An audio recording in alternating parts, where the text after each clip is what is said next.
vous a donné envie de devenir reporter? Je vais être très honnête, c'est totalement personnel. Après, j'ai découvert un métier qui m'a passionné, on peut en parler, mais d'abord c'est personnel. D'abord, je n'avais pas envie de lire les reportages des journalistes, j'avais envie de vivre les choses par moi-même, de me rendre compte un peu de l'état de cette planète par moi-même. Donc c'est de la curiosité, c'est l'envie de le vivre plutôt que de le lire dans les journaux. Je ne veux pas dire une méfiance envers la presse, peut-être un peu de ça, mais surtout de l'envie de le vivre moi, quoi, de le voir, de comprendre par moi-même, pas par les autres. Après, très vite, c'est aussi, bien sûr, une passion pour un métier, pour l'écriture, pour le fait de transmettre de l'information, pour une certaine responsabilité. Pour moi, la responsabilité principale, c'est celle envers les gens qui nous parlent. Et puis après, avec le temps, l'expérience, l'âge, on découvre aussi d'autres dimensions, même des fois où c'est totalement inutile, mais on trouve d'autres utilités sur le fait d'inscrire ça dans l'histoire, sur la mémoire, sur le fait de faire des documents, même si... Voilà, donc petit à petit, on progresse, je dirais, en différents critères d'intérêt pour ce qu'on fait. Mais le point de départ, je suis honnête, c'est moi et moi tout seul, j'ai envie d'aller voir. En l'occurrence, c'était Sarajevo assiégé à l'époque, j'avais 20 ans, je me disais, mais c'est une ville assiégée dans l'Europe. Bon, on m'a bassiné depuis que je suis né avec plus jamais ça, l'Europe c'est la paix, je sais pas quoi. Il y a une ville assiégée, il y a une guerre, j'ai envie de voir ça, quoi. Enfin voilà, c'était aussi simple que ça. Je ne me suis pas posé la question 36 fois et je suis allé voir. Et puis là, tu deviens journaliste, enfin, si tu as envie. Voilà. Qu'est-ce que vous essayez de montrer aux gens dans vos articles? La vérité. C'est un double service. On est là au service des gens qui nous parlent et qui nous racontent leur histoire, et on est au service des gens qui vont recevoir ce message.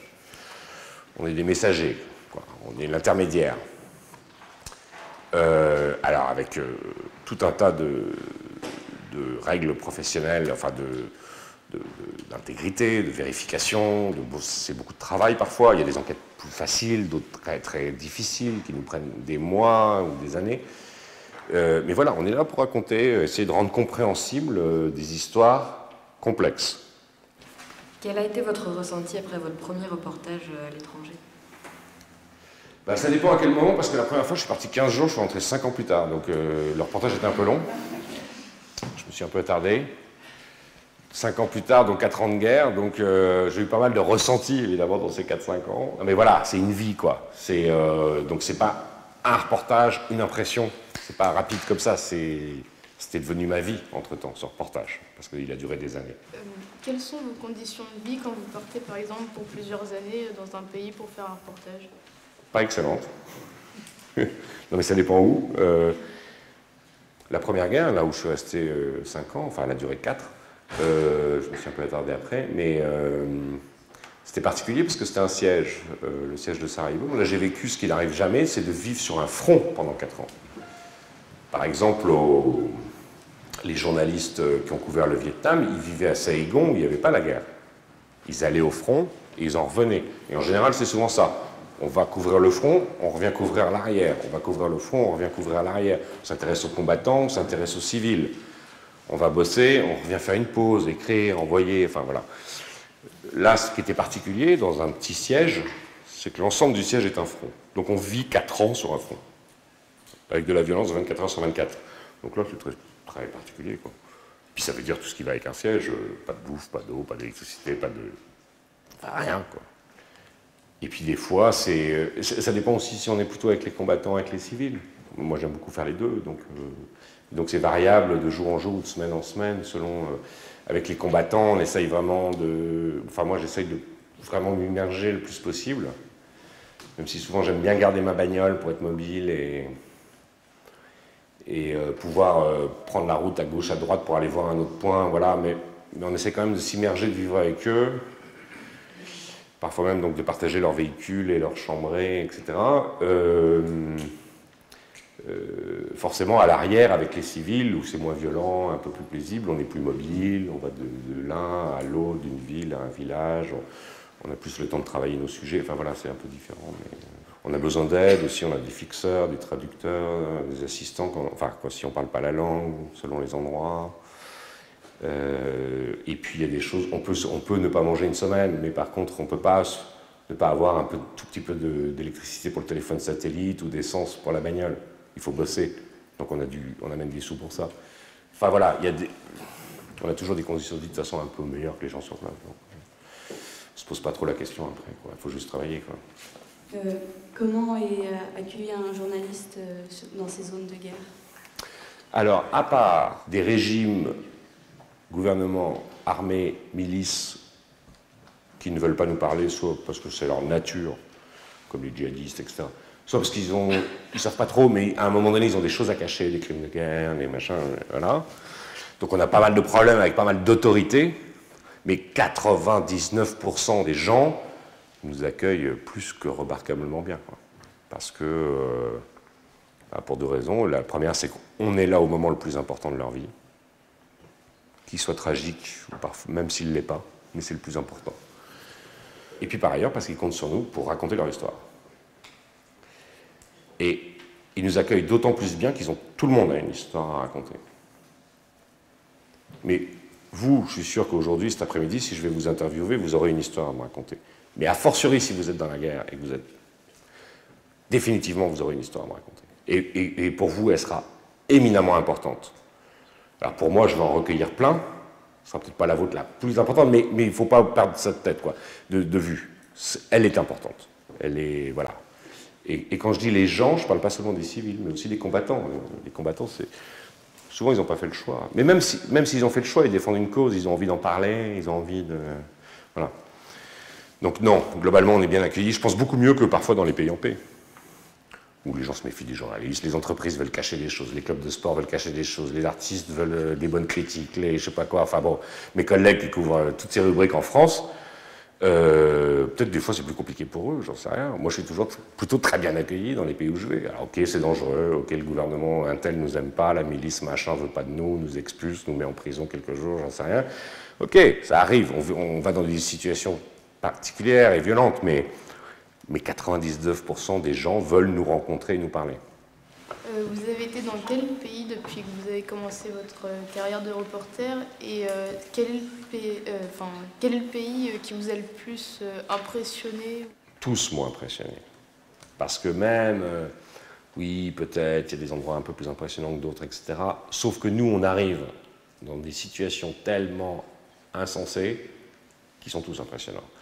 Donc la question, elle se pose plus sur le fait de ce que nous, on en fait. En fait, ce qui est le plus marquant, par exemple, c'est le temps qu'on y passe. Donc évidemment, un pays où je suis passé 15 jours, comme le Burundi, parce que je ne connais pas, quoi. Enfin, j'ai fait 3 papiers pour donner un coup de main au journal. C'est évidemment... super, Bujumbura, 2-3 très bons copains, pendant 15 jours, très bien, mais je veux dire... Je ne peux pas dire que ça ne restera pas un souvenir marquant par rapport à une guerre. Je sais pas, à Sarajevo, j'ai vécu 5 ans, à Bagdad, je suis resté 3 ans vivre, et puis j'y retourne tout le temps depuis. Donc, c'est pas tellement que, en soi, Bagdad soit plus marquant que Bujumbura, c'est juste que j'ai passé 3 ans de ma vie, et puis que ça fait plus de 10 ans que je bosse dessus. Donc moi, les endroits les plus marquants, c'est les endroits où j'ai vécu. Après, il y a d'autres endroits, par exemple Kaboul, j'ai jamais vécu, mais j'y vais tout le temps. Enfin, j'y suis allé beaucoup depuis 2001, donc 14 ans. Et j'adore Kaboul, j'adore l'Afghanistan. Par exemple, ça c'est un endroit marquant que je n'ai pas vécu. Il y a aussi quelle expérience personnelle on en fait. Comment peut-on vivre 5 ans sans ses proches?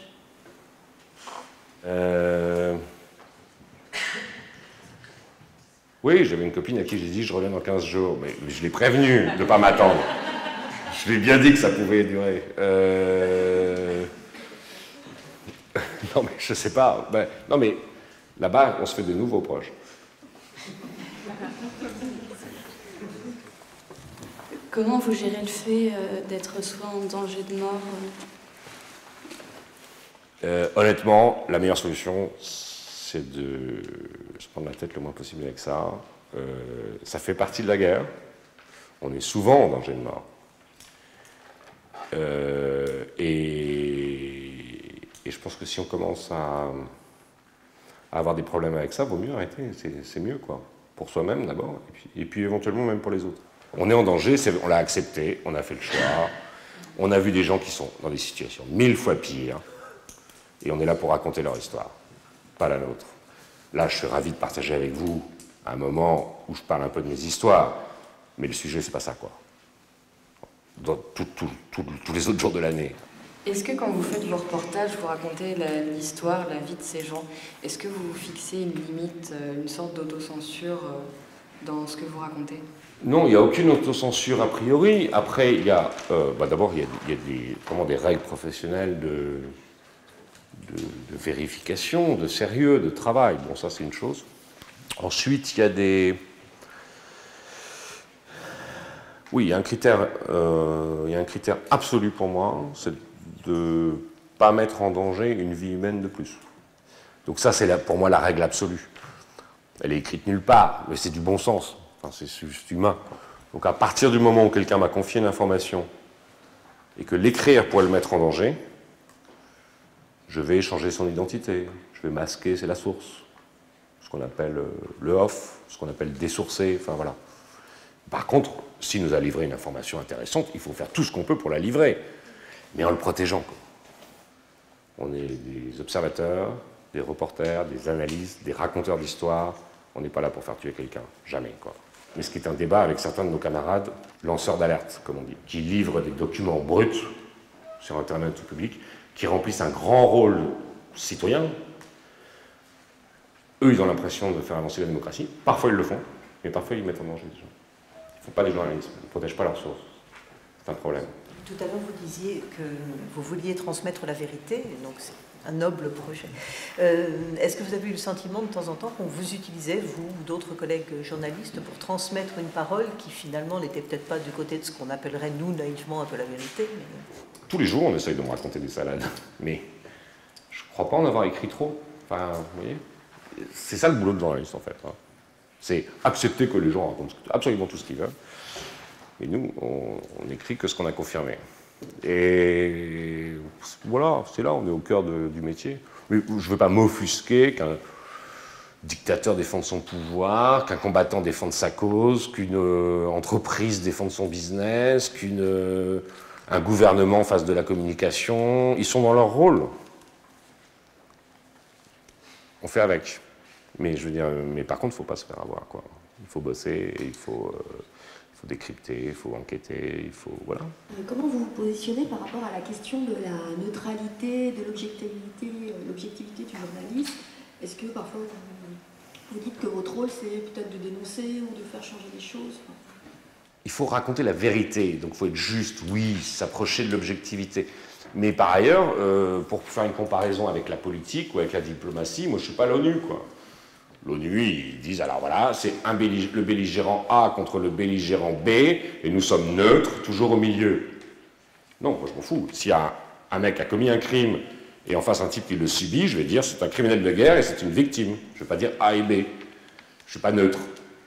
Mais je raconte la vérité. Donc je suis juste envers l'histoire. Vous voyez ce que je veux dire? Donc je ne suis pas l'ONU, je ne suis pas là pour être neutre, je ne suis pas diplomate. Et je suis là pour dire parfois des choses dures, et parfois on porte des accusations graves contre des gens, quand on a enquêté sur un crime grave. Donc est-ce que c'est objectif? Je ne sais pas trop, mais c'est juste, et c'est la vérité. Et ça dénonce quelqu'un. Mais c'est pas parce que je dénonce ce massacre que moi, personnellement, je vais épouser une cause. J'aurais fait mon travail ce jour-là, si j'y arrive. Souvent, on n'y arrive pas, hein, donc je ne fais pas le fanfaron, là. Mais quand on y arrive, bah oui, on peut appeler ça une dénonciation, mais c'est pas pour ça que j'aurais choisi un camp ou un autre, j'aurais fait mon travail. C'est comme ça que je le vois. Il faut être juste envers l'histoire qui se déroule devant nos yeux et les gens qui la vivent. Vous avez envie de raconter une histoire, il faut y aller. Pas se demander si quelqu'un va l'accepter, ou comment ça va marcher, ou est-ce qu'on va être payé pour, au début, j'en sais rien. Enfin, faut y aller. Allez-y. Et puis raconter cette histoire, et puis c'est tout.